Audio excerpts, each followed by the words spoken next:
6일 지방선거 이틀째 사전투표가 전국 3,500여 개 투표소에서 순조롭게 진행되고 있는 가운데 여야는 투표를 독려하며 막판 지지층 결집에 총력을 다하고 있습니다. 네, 한편 윤종원 IBK 기업은행장이 국무조정실장직에 대한 고사 입장을 밝히면서 이와 관련한 인사검증 논란은 일단락되고 있는 모습인데요. 오늘 두 분의 전문가 모시고 이야기 함께 나눠보겠습니다.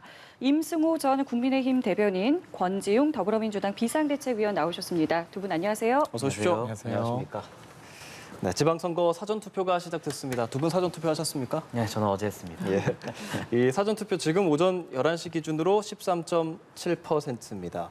이 추세가 이어질 경우에 최종 사전투표율 20%를 넘길 거다. 이런 전망도 나옵니다. 사전투표 참여에 하시는 분들이 많아지는 이런 의미 어떻게 보시는지 대변인께 먼저 듣겠습니다. 아직까지 3월에 있었던 대선의 열기가 가라앉지 않은 게 아닌가 싶습니다. 사실 또 대선 결과를 봤을 때 이제 국민의힘의 지지자 내지는 국민의힘 입장에서는 다소 이겼지만 굉장히 아슬아슬하게 이긴 상황이기 때문에 이러한 상황에서 다시 한번 지방 권력을 2018년 때처럼 민주당에게 몰아준다라면 윤석열 정부가 출범하는데 굉장히 큰 동력을 잃을 수 있다라는 위기감이 조성되어 있는 상황이고 또 민주당과 민주당 지지자분들 입장에서는 지난번 대선이 진 것이지만 진 것이 아닌 것 같은 느낌이 있단 말이에요. 그래서 여전히 한 번 더 할 수 있다. 그래서 대선 연장전의 느낌으로 가져가는 부분들이 있어서 지난번 지방선거보다는 조금 높은 사전투표율을 기록하고 있는 것 같습니다. 네, 대선과 좀 연관지어서 말씀을 해주셨는데요. 권 의원께 같은 질문 드리겠습니다.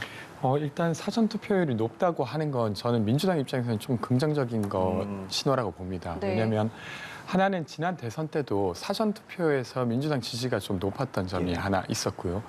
그리고 지선에서는 투표율이 전반적으로 낮습니다. 대선에 비해서는 낮은데 그리고 특히 이번에 이제 월요일부터 수요일까지 조사한 자료를 보더라도 20, 30대에서 적극적 투표층이 되게 낮은 편이거든요. 그러니까 5, 60대에 비해서 낮은 편인데 사전투표율이 높아져서 본투표율이 높아진다고 하면 어쩌면 20, 30대가 조금 더 투표하게 되는 것이고 그 현상은 민주당에게는 다소 유리하다고 보고 있습니다. 그래서 일단 뭐 사전투표율이 높다고 해서 본투표율이 기계적으로 높아왔던 건 아니지만 그래도 조금 기대해 볼 만한 상황이 아닌가 싶습니다. 네, 사전투표율이 높은 것이 민주당에게 긍정적이다라고 말씀을 해주셨는데 이번에는요 여야 모두 이 사전투표율이 높으면 본인에게 유리하다라고 또 이야기를 하고 있습니다. 어떻게 좀 들으셨어요? 대선 결과로 봤을 때 사전투표라는 것이 여전히 조금 민주당에게 조금 더 유리한 부분은 있는 것 같은데요. 예. 상당히 좀 완화하고 있는 추세인 것 같습니다. 사실 지난번 총선 때는 사전투표에 대한 보수 지지자분들의 어떤 거부감이 굉장히 심해서 저희가 공식적으로 연구를 했을 때 오히려 굉장히 많은 손해를 보고 있다라는 그런 인식이 있었고 대선 때부터 지금까지 특히나 이번 지선 같은 경우에는 국민의힘의 모든 의원들이 사전투표에 참여하라라고 독려를 할 정도로 굉장히 강하게 푸시를 하고 있고 이런 상황에서 개별 의원들도 상당히 사전투표에 대한 독려를 하고 있는 상황이어서 지난번 대선보다 더욱더 사전투표에 대한 거부감이 보수 지지자들 사이에서는 완화되지 않을까라는 기대를 하고 있고 그래서 사전투표라는 것이 예전에는 이제 진보 정당에게 유리하고 높으면 낮으면 이제 보수 정당이 불리하다라는 얘기가 있었는데 이번 지방선거 그리고 지방선거의 이후에 있는 선거들에서는 그런 어떤 정설이라고 불려져 왔던 것들이 상당 부분 깨질 것이다라고 보고 있습니다. 예, 지금 사전투표율 보면은 가장 높은 지역이 전남 지역입니다. 그리고 가장 낮은 지역이 대구 지역. 공교롭게도 보수세가 강한 지역과 진보세가 강한 지역이 대조적인 모습 보이고 있습니다.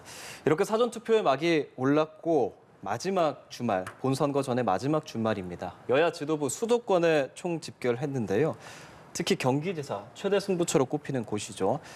앞서 국민의힘 김은혜 후보와 단일화 이야기도 나왔던 무소속 강용석 후보 완주 선언을 했는데 최종 결과에 어떤 영향을 미칠 것으로 보시는지요?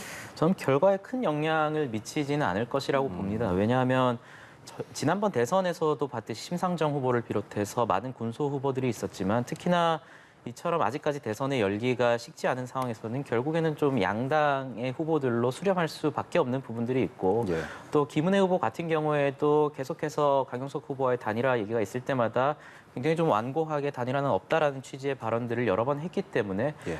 김은혜 후보 측에서는 강영석 후보와의 단일화라는 것이 오히려 마이너스가 될 수 있다라는 판단을 이미 내린 상황이어서 강영석 후보의 완주라는 것은 좀 예측되는 상황이었고 이런 예. 상황에서 결국에는 양당 체제를 가지고 있는 이런 상황에서 조금 더 당선 가능성이 높은 후보에게 표를 줄 수밖에 없는 그런 상황들이 있고 실제로 그런 것들이 경기도지사 여론조사에서도 굉장히 강하게 반영되고 있는 것 같습니다. 네. 예. 여러 조사들이 있었지만 엎치락뒤치락 예. 참 승자를 지금도 예측하기가 좀 어려운 상황입니다. 예. 판세 어떻게 전망하시는지요?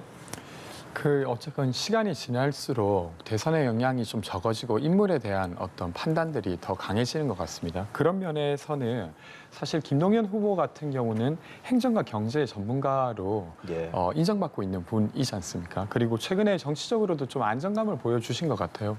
그래서 지금 사실은 민주당 전체의 지지율이 되게 낮음에도 불구하고 경기에서는 계속 지지율을 김은혜 후보와 거의 유지하고 있습니다. 엎치락뒤치락 하면서. 그래서 저는 좀 기대해 볼 만하다고 생각을 하고 있습니다. 예, 인물이 부각되는 선거라고 말씀을 해주셨는데 그렇기 때문에 또 주목되는 곳이죠. 바로 인천 계양을 보궐선거입니다.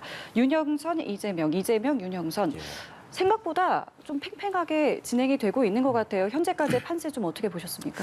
저는 뭐 인물이 부각될 수 있는 선거가 될 수도 있었는데 이재명 후보가 등판함으로써 민주당이 오히려 대선 연장전으로 만든 국면이라고 봐요. 사실 지금 모든 언론들의 뉴스라는 것이 보면 이재명 후보가 뭐 신발을 벗고 벤치에 올라갔다, 뭐 차를 두드리고 체증한다고 강하게 어떤 압박을 했다 그런 네. 뉴스들로 도배가 되고 있는 것이 만약에 이 계양을 지역에 다른 후보가 나왔다면 이런 것들이 이슈가 될 수 있었을까요? 그러니까 이재명 후보가 여전히 반성을 하지 않은 상태에서 계양 지역에서 등판함으로써 오히려 민주당 입장에서는 쉽게 예상되는 것이었습니다. 대선 연장전의 국면으로 갈 수도 있다라는 것은 예. 쉽게 예상되는 상황이었는데 오히려 이재명 후보를 출마시킴으로써 민주당이 그러한 구도를 더욱더 가속화시킨 거예요. 사실 저는 민주당 입장에서 이번 선거 전략으로 대선 직전에 송영길 후보가 말했던 것들 586 용퇴시키고 윤미향 의원 징계하고 선거제도 개혁하는 방향으로 대선 이후에 지방선거 기간을 보냈다라면은 저는 지금 민주당의 어떤 저런 내분 상황이 있지도 않았을 것이고 지지율 측면에서도 굉장히 좀 선방하는 모습들을 보였을 수 있다라고 봐요. 하지만 어떻게 했습니까? 박지원 위원장조차도 뭐 왜 책임질 사람이 지금 나오고 있냐라는 비판을 들었다라고 하지만 정작 본인도 이재명 후보에 대해서 개항을 해 등판해야 된다라는 그런 전략적 판단을 한 것이에요. 그래서 저는 박지원 위원장이 최근에 어떤 소신의 목소리를 내고 있다라고는 예, 예. 하지만 예. 총체적인 어떤 전략의 미스가 있었다 이렇게 봅니다. 전략이 잘못됐다라고 분석을 하셨는데요. 일단은 계양을에 예. 그 지지율이 비등비등해지고 있지 않습니까? 예. 그래서 저희는 위기감을 많이 느끼고 있고, 근데 제가 어제 인천에 갔었어요. 저희 비대위원들이 다 같이 가서 분위기 유세를 어땠습니까? 함께 했었는데, 예. 그러니까 이게 이런 것 같은데 처음에는 아까 임승호 대변인께서 이야기하신 대로 그런 비판이 많이 있었습니다. 타지에서 오지 않았냐, 계양을 잘 아느냐 이런 예. 질문들이 많았는데 예. 이번 TV 토론을 봤을 때도 그런데요. 사실은 그 지역에 오래 살았으면 그 지역에 오래 산 만큼 그것을 포함해서 비전이 훨씬 더 설득력 있었어야 됩니다. 근데 상대 후보는 이재명 후보가 타지에서 왔다는 것을 비판하는 데만 시간을 거의 다 썼어요. 되려 인천 계양에 대한 이야기를 하는 사람은 이재명 후보였던 것이고요. 그리고 현장에서 분위기는 이재명 후보가 거의 오전 6시부터 저녁 11시까지 유세를 하고 다니시거든요. 예. 그러니까 TV에 보여지는 모습 말고도 골목골목 계속 다니고 계세요. 그런 것을 보면서 이 사람은 정말 일하는 사람이구나라고 하는 평판도 생기게 되는 것 같습니다. 근데 뭐 일단은 선거 결과는 열어봐야 아는 거라 예. 제가 이제 본 것이 또 전부는 아닐 테니까 예. 좀 기다려봐야 되지 않을까 싶습니다. 윤영선 후보를 제가 좀 방어해드려야 될 것 같은데요. 예. 방금 권지웅 위원께서 이재명 후보가 저녁 6시부터 11시까지 활동을 하신다. 그게 문제인 겁니다, 사실. 본인이 총괄선대위원장이라는 직을 갖고 있어서 여러 지역을 돌아다니는 것 자체는 이해가 되지만 윤영선 후보가 상당 부분 따라잡은 이후에도 오히려 다른 지역에 가가지고 뭐 계양에 있는 지인들이 있으면 전화 돌려달라 이런 식으로 말을 하고 있더라고요.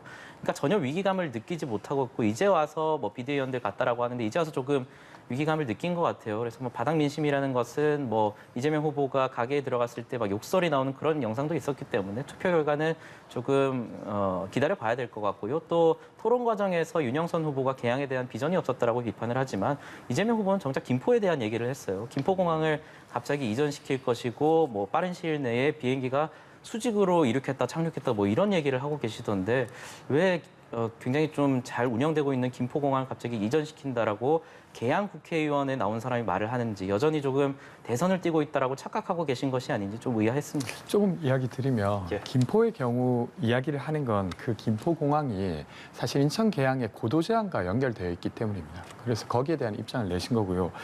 지난주부터는 사실은 계양에 되게 집중해서 시간을 보내고 있습니다. 그래서 이 지점을 말씀드려야 될 것 같아서 예, 말씀드립니다. 알겠습니다. 예, 알겠습니다. 이런 가운데 새 정부 국무조정실장 유력 후보로 거론이 되었던 윤종원 IBK 기업은행장 조금 전에 실장직을 고사하겠다 이런 입장을 밝혔습니다. 국민의힘 내부에서 반대 여론이 좀 있지 않았습니까? 이 새 정부에 조금이라도 누가 되는 것을 바라지 않는다. 논란이 부담스럽다. 이렇게 말했는데 국무조정실장으로서 부적절하다고 개인적으로도 보십니까? 뭐 권성동 원내대표도 굉장히 좀 강하게 반대 입장을 냈듯이 이분이 문재인 정부 하에서 어떤 직을 맡았다는 이유만으로 거부를 하는 상황은 사실 아니었습니다. 문재인 정부 하에서도 청와대 경제수석 비서관을 지내면서 이 자리가 사실은 뭐 소득주도 성장이라든지 탈원전 문제라든지 굉장히 좀 문재인 정부가 비판을 받던 부동산 정책에 대해서도 총괄 책임을 지는 자리였기 때문에 이런 분을 어떤 협치의 차원에서 협치를 한다고 윤석열 정부의 어떤 인사로 데려올 경우에는 저희가 국민의힘이 대선 과정에서 굉장히 많은 부동산 정책, 탈원전 정책, 특히나 소득주도 성장 정책에 대한 비판을 했는데 예. 문재인 정부의 경제 정책과 부동산 정책을 그대로 가져가는 것이 아닌가라는 오해를 충분히 불러일으킬 만한 상황이었고 이런 상황에서 윤종원 전 후보자가 자진 어떤 사퇴를 하는 그런 모습으로 가는 모양새가 돼서 일정 부분은 좀 다행이라는 부분이 생각이 들고 또 권성동 원내대표도 말했듯이 검증하는 중에 마음의 상처를 줘서 미안하게 생각한다라고 어떤 입장을 밝혀서 잘 마무리되고 있는 수준이라고 봅니다. 예. 저는 이 지점이 사실은 국민의힘이 그간 지향했던 두 가지 가치를 스스로 버린 거라고 생각되는데요. 하나는 이제 책임 총리제를 하겠다고 했어요. 그 예. 책임 총리제를 하면 총리가 인선을 책임지는 방식으로 진행하는 것입니다. 근데 거의 첫 번째로 인사를 추천했는데 그것이 거부당했죠. 예. 그러니까 사실은 이제 한덕수 총리를 바지 사장으로 세우는 게 아니라고 하면 어느 정도는 그 이야기를 들어줬어야 되는데 처음부터 그것이 안 됐습니다. 앞으로 잘 될까요? 저는 어렵다고 보고요.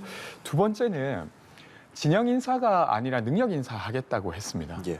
근데 사실은 능력이 경제면에서 되게 출중하고 게다가 이제 국무조정실장을 충분히 할 수 있는 역량을 가진 사람인데 과거에 소득주도 성장이라고 하는 정책에 관여했다는 이유로 반대를 한 거예요. 근데 소득주도 성장도 명과 암이 있기 마련이고 그리고 그 정책은 저는 한국 사회의 불평등 문제를 풀기 위해 좀 필요한 부분도 있었다고 생각합니다. 근데 그 정책에 대한 비판과 그 정책을 했다는 이유로 앞으로 공직을 맡기지 않겠다고 하는 이야기는 전혀 다른 이야기예요.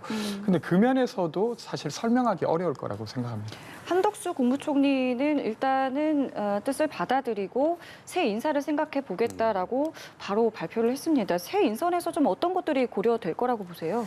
아무래도 윤석열 정부의 어떤 국정 철학과 좀 일치하는 부분들이 상당 부분 있어야 새로운 인선 후보로 등록되지 않을까, 등판하지 않을까 그런 생각이 들고요. 예. 또 앞서 권 의원님께서 어떤 책임 총리제의 취지가 무색화됐다라고 네. 말씀을 하셨지만 책임 총리제라는 것이 총리 하고 싶은 대로 다 하라라는 것이 아닙니다. 총리가 추천하는 인사에 대해서 건전한 견제를 하는 것이 여당으로서 해야 될 역할이에요. 사실 문재인 정부가 굉장히 많이 비판이 받았던 것이 야당과의 협치를 하지 않고 30명 이상의 어떤 청문 보고서를 채택하는 그런 과정에 있어서 잘못됐다라고 말하는 건전한 여당의 목소리가 당시 여당의 목소리가 없었기 때문에 비판을 받고 있는 것이거든요. 그래서 분명히 책임 총리제를 약속한 바에 있어서 그런 인사 부분들은 보증이 되어야겠지만 예. 그에 대해서 건전한 어떤 비판의 목소리를 내고 그것이 수용되는 과정에 있어서 그것을 가지고 책임 총리제가 무산되었다라고 비판하는 것은 좀 과도한 비난이라고 생각합니다. 예. 자, 이번에는 저희 민주당 이야기 좀 해보겠습니다. 박지원 비대위원장과 윤호중 비대위원장. 글쎄요, 이 갈등 국면이 좀 끝나나 싶었더니 좀 다시 불거지는 모양새입니다. 당장 지금 사전투표가 진행되고 있는 이 시점에서 이게 금방 끝날 것 같지는 않아 보이거든요. 현재 상황 좀 어떻게 바라보고 계세요?